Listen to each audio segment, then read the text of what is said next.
ओम नमः शिवाय।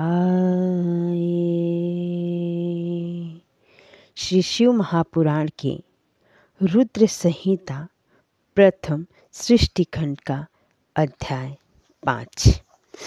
अध्याय 5 में सूत जी कहते हैं, महर्षियों, भगवान श्री हरि के अंतर ध्यान हो जाने पर मुनिश्रेष्ठ नारद शिवलिंगों का भक्ति पूर्वक दर्शन करते हुए पृथ्वी पर विचरने लगे। ब्राह्मणों भूमंडल पर घूम फिरकर उन्होंने भोग और मोक्ष देने वाले बहुत से शिवलिंगों का प्रेम पूर्वक दर्शन किया। दिव्यदर्शी नारद जी भूतल के तीर्थों में विचर रहे हैं और इस समय उनका चित्त शुद्ध है। यह जानकर वे दोनों शिवगण उनके पास गए। वे उनके दिए हुए शाप से उद्धार की इच्छा रखकर वहां गए थे। उन्होंने आदरपूर्वक मुनि के दोनों पैर पकड़ लिए और मस्तक झुकाकर भली भांति प्रणाम करके शीघ्र ही इस प्रकार कहा। शिवगण बोले, ब्रह्मान, हम दोनों शिव के गण हैं। मुने, हमने ही आपका अपराध किया है। राजकुमारी श्रीमती के स्वयंवर में आपका चित्त माया से मोहित हो रहा था। उस समय परमेश्वर की प्रेरणा से आपने हम दोनों को शाप दे दिया। वहाँ कुछ समय जानकर हमने चुप रह जाना ही अपने जीवन रक्षक का उपाय समझा। इसमें किसी का दोष नहीं है। हमें अपने कर्म का ही फल प्राप्त हुआ है। प्रभु, आप प्रसन्न होइए और हम दोनों पर अनुग्रह कीजिए। नारद जी ने कहा, आप दोनों महादेव जी के गण हैं और सत्पुरुषों के लिए परम सम्माननीय हैं। अतः मेरे मोह रहित एवं सुखदायक यथार्थ वचन को सुनिए। पहले निश्चय ही मेरी बुद्धि भ्रष्ट हो गई थी, बिगड़ गई थी और मैं सर्वथा मोह के वशीभूत हो गया था।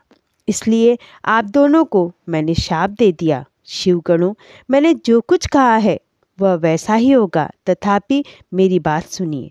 मैं आपके लिए शापोद्धार की बात बता रहा हूँ। आप लोग आज मेरे अपराध को क्षमा कर दिए।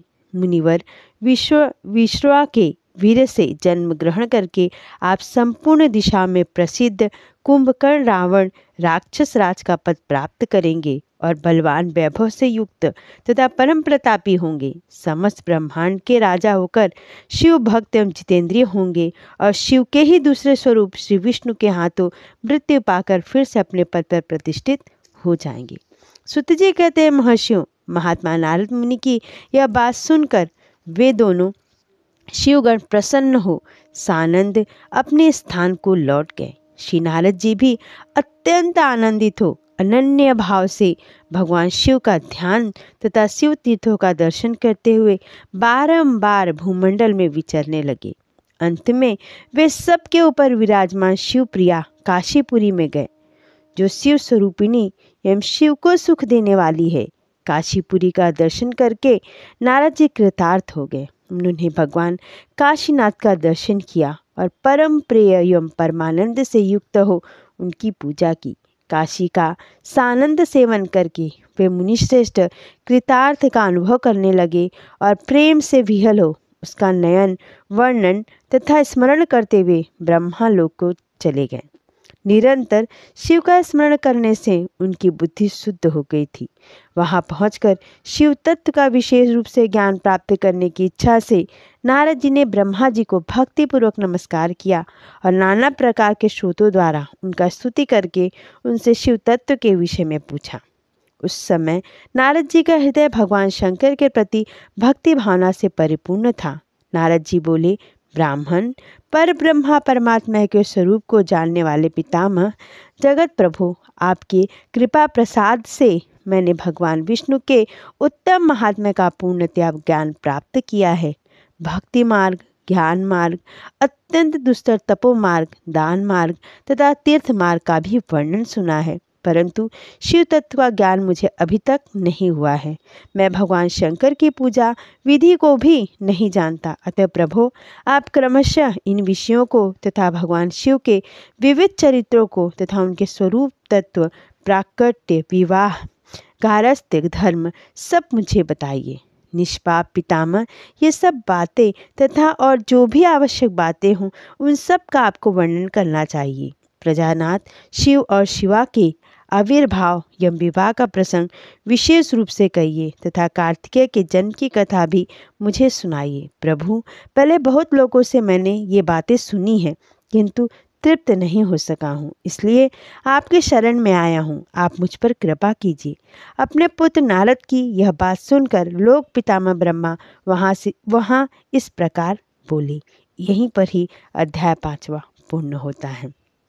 ब्रह्मा जी ने कहा, ब्रह्मांड देव शिरोमणि, तुम सदा समस्त जगत के उपकार में ही लगे रहते हो। तुमने लोगों के हित की कामना से बहुत ही उत्तम बात पूछी है, जिसके सुनने से संपूर्ण लोगों के समस्त पापों का क्षय हो जाता है।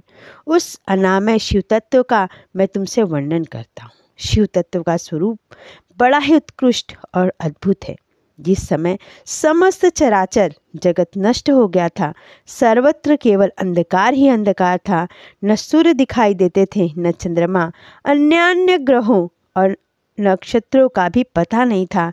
न दिन होता था न रात। अग्नि, पृथ्वी, वायु और जल की भी सत्ता नहीं थी। प्रधान तत्व अव्याकृत प्रकृति से रहित सूना आकाश मात्र शेष था। दूसरे किसी तेज की उपलब्धि नहीं होती थी। अदृष्ट आदि का भी अस्तित्व नहीं था। शब्द और स्पर्श भी साथ छोड़ चुके थे। गंध और रूप की भी अभिव्यक्ति नहीं होती थी। रस का भी अभाव हो गया था। दिशाओं का भी भान नहीं था। इस प्रकार सब ओर निरंतर सूचि भेद घोर अंधकार फैला हुआ था। उस समस्त तत्सत ब्रह्मा इस श्रुति में जो सत्य सुना जाता है, एकमात्र वही शेष था। जब यह वह ऐसा जो इत्यादि रूप से निर्दिष्ट होने वाला भावात्मक जगत नहीं था, उस समय एकमात्र वह सत्य ही शेष था, जिसे योगीराज अपने हृदयाकार के भीतर निरंतर देखते हैं। वह सत्व मन का विषय नहीं है। वाणी की भी वहाँ तक कभी पहुँच नहीं होती। वह नाम तथा रूप रंग से भी शून्य है। वह न स्थूल है, न कृश, न हर्ष, न दीर्घ तथा न लघु है, न गुरु। उसमें न कभी वृद्धि होती है, न हास। श्रुति भी उसके विषय में चकित भाव से है, इतना ही कहती हैं, अर्थात उनकी सत्ता मात्र का ही निरूपण कर पाती हैं। उसका कोई विशेष विवरण देने में असमर्थ हो जाती हैं। वह सत्य ज्ञान स्वरूप, अनंत परमानंद में परम ज्योति स्वरूप, अप्रमेय, आधार रहित, निर्विकार, निराकार, निर्गुण, योगी गम्य, सर्वव्यापी, सबका एकमात्र कारण, निर्विकल्प, निरारब्ध, माया शून्य, उपद्रव रहित, अद्वितीय, अनादि, अनंत, संकोच विकास से शून्य था, चिन्मय है। जिस पर ब्रह्मा के विषय में ज्ञान और अज्ञान से पूर्ण उक्तियों द्वारा इस प्रकार विकल्प किए जाते हैं, उसने कुछ काल के बाद द्वितीय की इच्छा प्रकट की। उसके भीतर एक से अनेक होने का संकल्प उदित हुआ। तब उस निराकार परमात्मा ने अपनी लीला शक्ति से अपने लिए मूर्ति की कल्पना की। वह मूर्ति संपूर्ण ऐश्वर्य गुणों से संपन्न, सर्व ज्ञानमयी, शुभ स्वरूपा, सर्वव्यापिनी, सर्वरूपा, सर्वदर्शिनी, सर्वकारिणी, सबकी एकमात्र वंदनिया, सर्वाद्या, सब कुछ देने वाली और संपूर्ण संस्कृतियों का केंद्र थी। उस शुद्ध स्वरूपिणी ईश्वर मूर्ति की कल्पना करके वह अद्वितीय, अनादि, अनंत, सर्व प्रकाशक, चिन्मय, सर्वव्यापी और अविनाशी पर ब्रह्मा अंतर्हित हो गया। जो मूर्ति रहित परम ब्रह्मा है, उसकी मूर्ति चिन्मय आकार भगवान सदाशिव हैं। अर्वाचीन और प्राचीन विद्वान उन्हीं को ईश्वर कहते हैं। उस समय एकाकी रहकर स्वेच्छानुसार विहार करने वाले उन सदाशिव ने अपने विग्रह से स्वयं ही एक स्वरूप भूता शक्ति की सृष्टि की, जो उनके अपने भी अंग से कभी अलग होने वाली नहीं थी। उस पराशक्ति को प्रधान, प्रकृति, गुणवती, माया, बुद्धि तत्व की जननी तथा विकार रहित बताया गया है। वह शक्ति अंबिका कही गई है। उसी को प्रकृति, सर्वेश्वरी, त्रिदेव जननी, नित्या और मूल कारण भी कहते हैं। सदाशिव द्वारा प्रकट की गई उस शक्ति के 8 भुजाएं हैं। उस शुभ लक्षणा देवी के मुख की शोभा विचित्र है। वह अकेला ही अपने मुखमंडल में सदा एक सहस्र चंद्रमाओं की कांति धारण करती हैं। नाना प्रकार के आभूषण उसके श्री अंगों की शोभा बढ़ाते हैं। वह देवी नाना प्रकार की गतियों से संपन्न है और अनेक प्रकार के अस्त्र शस्त्र धारण करती हैं। उसके खुले हुए नेत्र खिले हुए कमल के समान जान पड़ते हैं। वह अचित्य तेज से जगमगाती हैं। वह सबकी योनि है और सदा उद्यमशील रहती हैं। एकाकिनी होने पर भी वह माया संयोग वशात अनेक हो जाती हैं। वे जो सदाशिव हैं उन्हें परम पुरुष ईश्वर शिव शंभु और महेश्वर कहते हैं। वे अपने मस्तक पर आकाश गंगा को धारण करते हैं। उनके भाल देव में चंद्रमा शोभा पाते हैं। उनके 5 मुख हैं और प्रत्येक मुख में 3-3 नेत्र हैं। उनका चित्त सदा प्रसन्न रहता है। वे 10 भुजाओं से युक्त और त्रिशूलधारी हैं। उनके श्री अंगों की प्रभा कर्पूर के समान श्वेत गौर है। वे अपने सारे अंगों में भस्म रमाए रहते हैं। उन काल रूपी ब्रह्मा ने एक ही समय शक्ति के नाथ शिवलोक नामक क्षेत्र का निर्माण किया है। उस उत्तम क्षेत्र को ही काशी कहते हैं। वह परम निर्वाण या मोक्ष का स्थान है जो सबके ऊपर विराजमान है। वे प्रियतम रूप शक्ति और शिव जो परमानंद स्वरूप है उस मनोरम क्षेत्र में नित्य निवास करते हैं। काशीपुरी परमानंद रूपिणी है। मुने शिव और शिवा ने प्रलय काल में भी कभी उस क्षेत्र को अपने सानिध्य से मुक्त नहीं किया। इसलिए विद्वान पुरुष उसे अविमुक्त क्षेत्र के नाम से भी जानते हैं।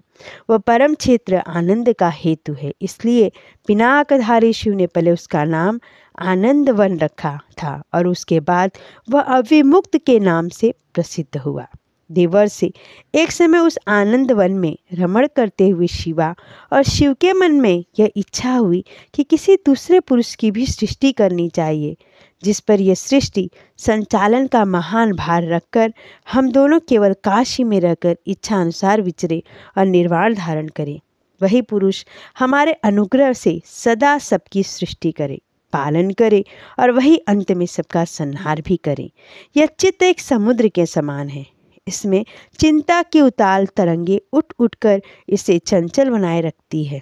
इसमें तत्व गुण रूपी रत्न, तमोगुण रूपी ग्राह और रजोगुण रूपी मूंगे भरे हुए हैं। इस विशाल चित्त समुद्र को संकुचित करके हम दोनों उस पुरुष के प्रसाद से आनंद कानन काशी में सुखपूर्वक निवास करें। यह आनंद वन वह स्थान है जहाँ हमारी मनोवृत्ति सब ओर से सिमट कर इसी में लगी हुई है तथा इसके बाहर का जगत चिंता से आतुर प्रतीत होता है। ऐसा निश्चय करके शक्ति रहित सर्वव्यापी परमेश्वर शिव ने अपने वाम भाग के 10वें अंग पर अमृत मल दिया।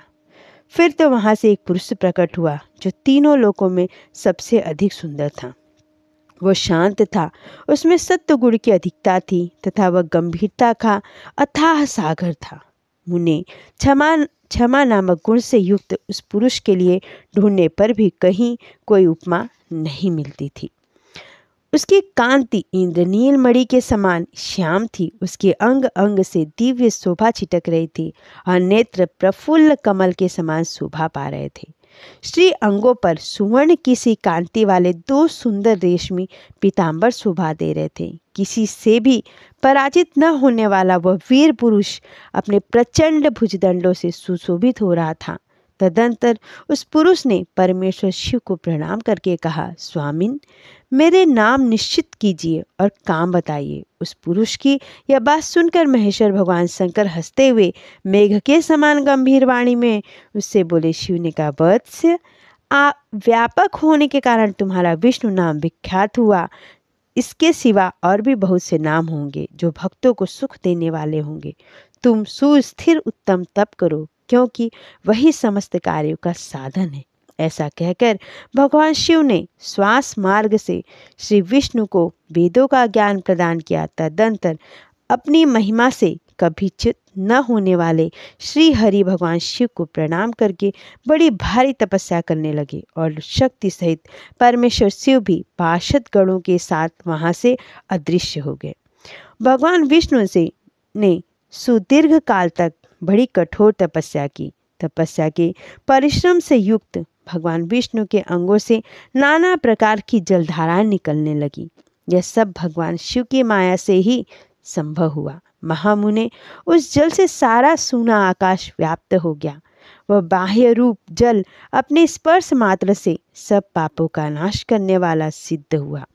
उस समय थके हुए परम पुरुष विष्णु ने स्वयं उसका जल में शयन किया है। वे दीर्घ काल तक बड़ी प्रसन्नता के साथ उसमें रहे। नार अर्थात जल में शयन करने के कारण ही उनका नारायण यह श्रुति सम्मत नाम प्रसिद्ध हुआ।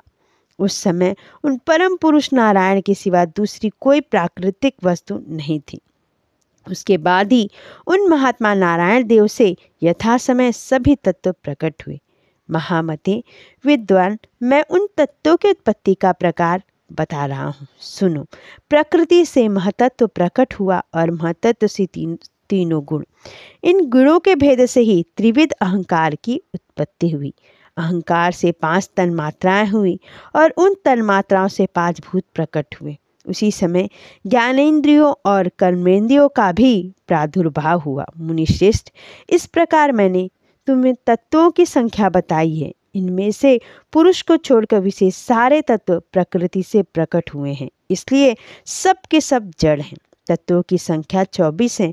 उस समय एकाकार हुए 24 तत्वों को ग्रहण करके ही वे परम पुरुष नारायण भगवान शिव की इच्छा से ब्रह्मरूप जल सो गए। ओम। यहाँ 6ठा अध्याय पूर्ण हुआ।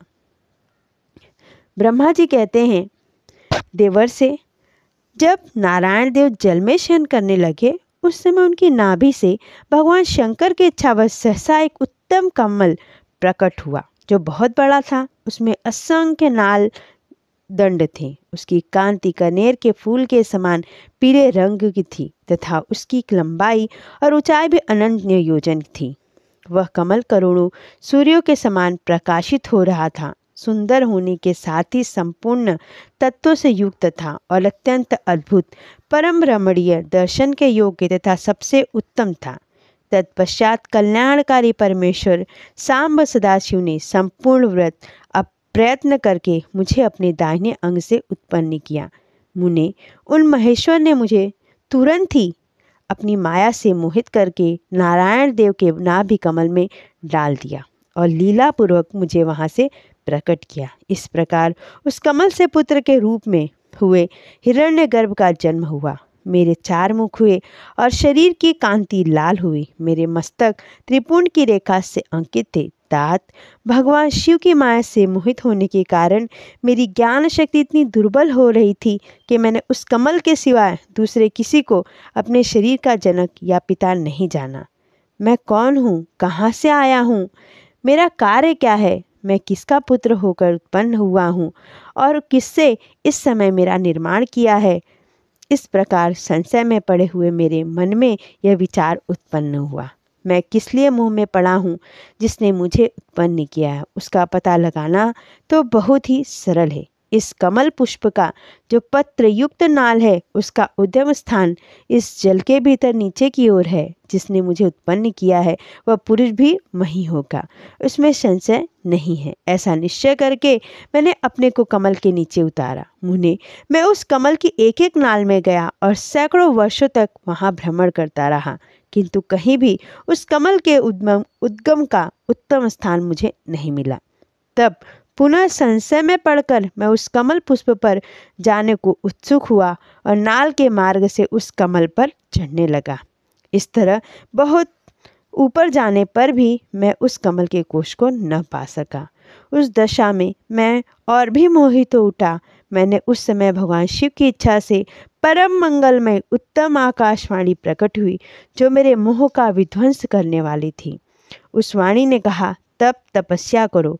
उस आकाशवाणी को सुनकर मैंने अपने जन्मदाता पिता का दर्शन करने के लिए उस समय पुनः प्रयत्नपूर्वक 12 वर्षों तक घोर तपस्या की। तब मुझ पर अनुग्रह करने के लिए ही 4 भुजाओं और सुंदर नेत्रों से सुशोभित भगवान विष्णु वहाँ सहसा प्रकट हो गए। उन परम पुरुष ने अपने हाथों में शंख, चक्र, गदा और पद्म धारण कर रखे थे। उनके सारे अंग सजल जलधर के समान श्याम कांति से सुशोभित थे। उन परम प्रभु ने सुंदर पीतांबर पहन रखा था। उनके मस्तक आदि अंगों में मुकुट आदि मूल्यवान आभूषण शोभा पाते थे। उनका मुखारविंद प्रसन्नता से खिला हुआ था।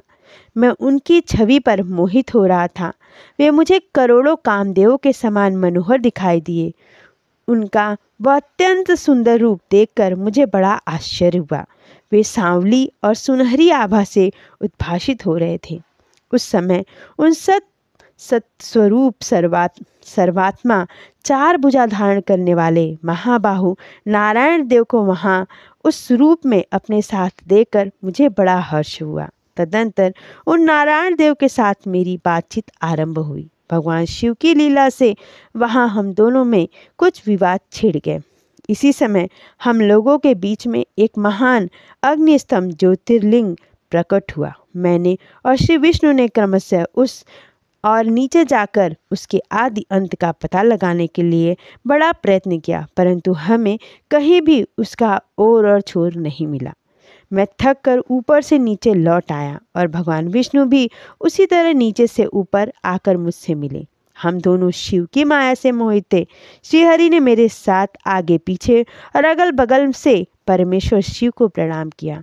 फिर वे सोचने लगे, यह क्या वस्तु है? इसके स्वरूप का निर्देश नहीं किया जा सकता, क्योंकि न तो इसका कोई नाम है और न कर्म ही है। लिंग रहित तत्व ही यहाँ लिंग भाव को प्राप्त हो गया है। ध्यान मार्ग में भी इसके स्वरूप का कुछ पता नहीं चलता। उसके बाद मैं और श्रीहरि दोनों ने अपने चित्त को स्वस्थ करके उस अग्नि स्तंभ को प्रणाम करना आरंभ किया। हम दोनों बोले, महाप्रभु, हम आपके स्वरूप को नहीं जानते। आप जो कोई भी हो क्या न हो, आपको हमारा नमस्कार है। महेशान, आप शीघ्र ही हमें अपने यथार्थ रूप का दर्शन कराइए। मुनिश्रेष्ठ, इस प्रकार अहंकार से आवृष्ट हुए हम दोनों ही वहाँ नमस्कार करने लगे। ऐसा करते हुए हमारे 100 वर्ष बीत गए। इसी के साथ अध्याय 7 पूर्ण हुआ। अब इसके आगे की कथा में भगवान शिव और विष्णु, भगवान ब्रह्मा और विष्णु को भगवान शिव के शब्द में शरीर का दर्शन होता है। ब्रह्मा जी कहते, मुनिश्रेष्ठ नारद, इस प्रकार हम दोनों देवता गर्व रहित हो निरंतर प्रणाम करते रहे। हम दोनों के मन में एक ही अभिलाषा थी कि इस ज्योतिर्लिंग के रूप में प्रकट हुए परमेश्वर प्रत्यक्ष दर्शन दे। भगवान शंकर दीनों के प्रतिपालक, अहंकारियों का गर्व चूर्ण करने वाले तथा सबके अविनाशी प्रभु हैं। वे हम दोनों पर दयालु हो गए। उस समय वहाँ उन सुर श्रेष्ठ से ओम ओम ओम ऐसा शब्द रूप नाद प्रकट हुआ, जो स्पष्ट रूप से सुनाई देता था। वह नाद प्रफुल्ल स्वर में अभिव्यक्त हुआ था। जोर से प्रकट होने वाले उस शब्द के विषय में यह क्या है, ऐसा सोचते हुए समस्त देवताओं के आराध्य भगवान विष्णु मेरे साथ संतुष्ट चित्त से खड़े रहे। वे सर्वथा वैर भाव से रहित थे। उन्होंने लिंग के दक्षिण भाग में सनातन आदिवर्ण अकार का दर्शन किया, उत्तर भाग में उकार, मध्य भाग में मकार और अंत में ओम इस नाद का साक्षात दर्शन एवं अनुभव किया। दक्षिण भाग में प्रकट हुए आदिवर्ण अकार को सूर्यमंडल के समान तेजोमय देखकर जब उन्होंने उत्तर भाग में दृष्टिपात किया, तब वहाँ उकार वर्ण अग्नि के समान दीप्तिशाली दिखाई दिया। मुनिश्रेष्ठ, इसी तरह उन्होंने मध्य भाग में मकार को चंद्रमंडल के समान उज्ज्वल कांति से प्रकाशमान देखा। तदंतर जब उसके ऊपर दृष्टि डाली, तब वह शुद्ध स्फटिक मणि के समान निर्मल प्रभाव से युक्त, तुर्यातीत, अमल, निष्कल, निरूप, द्रव, निर्दृष्ट, अद्वितीय, शून्यमय, बाह्य और आभ्यंतर के भेद से रहित, ब्रह्मांड भेद से युक्त, जगत के भीतर और बाहर स्वयं ही स्थित, आदि मध्य और अंत से रहित, आनंद के आदि कारण तथा सबके परम आश्रय, सत्य, आनंद एवं अमृत स्वरूप पर ब्रह्मा का साक्षात्कार किया। उस समय श्री हरि यह सोचने लगे कि यह अग्नि स्तंभ यहाँ कहाँ से प्रकट हुआ है। हम दोनों फिर इसकी परीक्षा करें।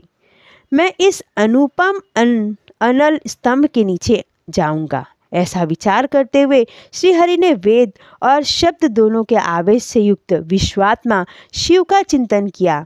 तब वहाँ एक ऋषि प्रकट हुए जो ऋषि समूह के परम सार रूप माने जाते हैं। उन्हीं ऋषि के द्वारा परमेश्वर श्री विष्णु ने जाना कि शब्द ब्रह्मा में शरीर वाले परम लिंग के रूप में साक्षात पर ब्रह्मा स्वरूप महादेव जी ही यहाँ प्रकट हुए हैं।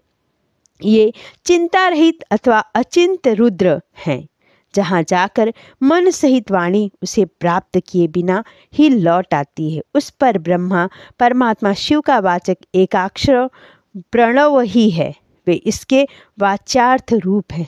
वह परम कारण, रित, सत्य, आनंद एवं अमृत स्वरूप परात्पर पर ब्रह्मा एकाक्षर का वाच्य है। प्रणव के एक अक्षर अकार से जगत के बीजभूत अंग जन्मा भगवान ब्रह्मा का बोध ही होता है। उसके दूसरे एक अक्षर उकार से परम कारण रूप श्री हरि का बोध होता है और तीसरे एक अक्षर मकार से भगवान नील लोहित शिव का ज्ञान होता है। अकार सृष्टिकर्ता, उकार मोह में डालने वाले हैं और मकार नित्य अनुग्रह करने वाला है। मकार बोध सर्वव्यापी शिव बीज है और अकार सक्षक मुझ ब्राह्मण को बीज कहते हैं।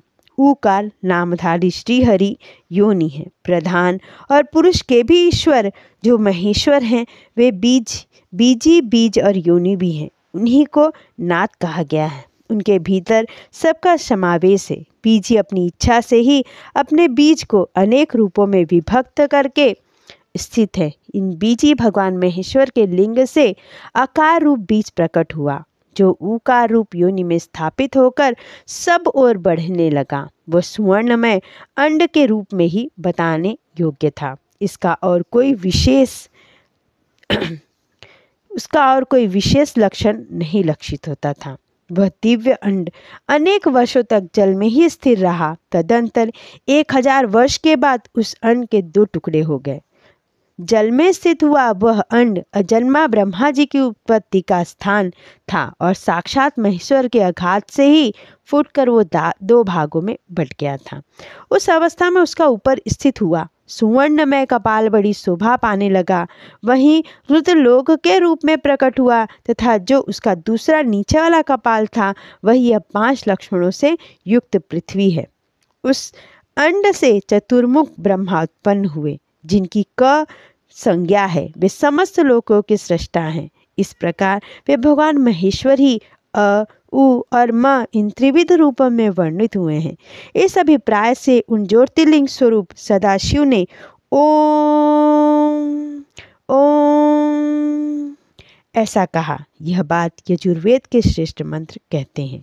यजुर्वेद के श्रेष्ठ मंत्रों का यह कथन सुनकर ऋचाओं और साम मंत्रों ने भी हमसे आदरपूर्वक कहा, हे हरे, हे ब्रह्मांड, यह बात ऐसी ही है। इस तरह देवेश्वर शिव को जानकर श्री हरि ने शक्ति सबूत मंत्रों द्वारा उत्तम या महान अभुदय से शोभित होने वाले उन महेश्वर का स्तवन किया। इसी बीच में मेरे साथ विश्वपालक भगवान विष्णु ने एक और भी अद्भुत एवं सुंदर रूप देखा।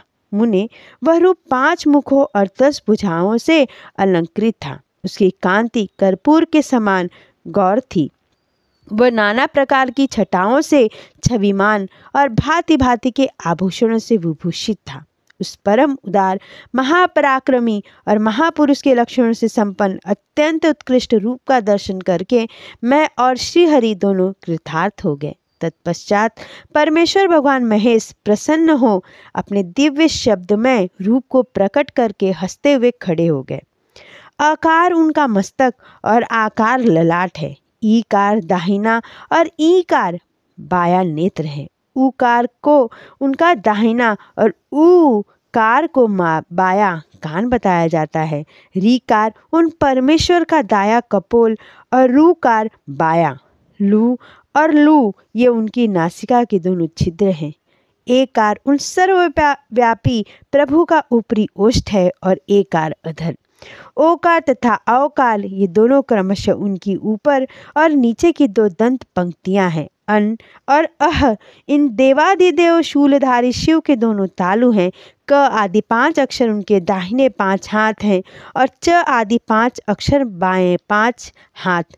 ट आदि और त आदि 5 अक्षर उनके पैर हैं।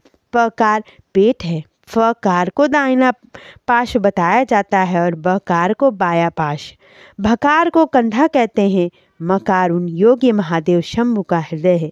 य से लेकर स तक 7 अक्षर सर्वव्यापी शिव के सप्तमय शरीर की 7 धातुएं हैं। हकार उनकी नाभि है और छकार को मेढ़ मुतेंद्री कहा जाता है। इस प्रकार निर्गुण एवं गुण स्वरूप परमात्मा के शब्दमय रूप को भगवती उमा के साथ देकर मैं और श्रीहरि दोनों कृतार्थ हो गए। इस तरह शब्द ब्रह्मा में शरीरधारी महेश्वर शिव का दर्शन पाकर मेरे साथ श्रीहरि उन्हें प्रणाम किया और पुनः ऊपर की ओर देखा। उस समय उन्हें 5 कलाओं से युक्त ओंकार जनित मंत्र का साक्षात्कार हुआ। तत्पश्चात महादेव जी का ओम तत्त्वमसि यह महावाक्य दृष्टिगोचर हुआ, जो परम उत्तम मंत्र रूप है तथा शुद्ध स्फटिक के समान निर्मल है। फिर संपूर्ण धर्म और अर्थ का साधक तथा बुद्धि स्वरूप गायत्री नामक दूसरा महान मंत्र लक्षित हुआ, जिसमें 24 अक्षर हैं तथा जो चारों पुरुषार्थ रूपी फल देने वाला है। तत्पश्चात मृत्युंजय मंत्र और फिर पंचाक्षर मंत्र तथा दक्षिणामूर्ति संज्ञक चिंतामणि मंत्र का साक्षात्कार हुआ। इस प्रकार 5 मंत्रों की उपलब्धि करके भगवान श्रीहरि उनका जाप करने लगे। तदंतर ऋक, यजुर और शाम ये जिनके रूप हैं, जो ईशो के मुकुटमणि ईशान हैं, जो पुरातन पुरुष हैं, जिनका हृदय अघोर अर्थात सौम्य है, जो हृदय को प्रिय लगने वाले सर्वगृह सदाशिव हैं, जिनके चरम वाम हैं, परम सुंदर हैं, जो महान देवता हैं और महान सर्पराज को आभूषण के रूप में धारण करते हैं, जिनके सभी ओर पैर और सभी ओर नेत्र हैं, जो मुझ ब्रह्मा के भी अधिपति, कल्याणकारी तथा सृष्टि पालन और संहार करने वाले हैं, उन वरदायक सांब शिव का मेरे साथ भगवान विष्णु ने प्रिय वचनों द्वारा संतुष्ट चित्त से स्तवन किया। इसी के साथ में 8वां अध्याय पूर्ण हुआ। ओम नमः शिवाय। ओम नमः शिवाय। ओम नमः शिवाय। ओम नमः शिवाय। ओम नमः शिवाय। ओम नमः शिवाय। ओम नमः शिवाय।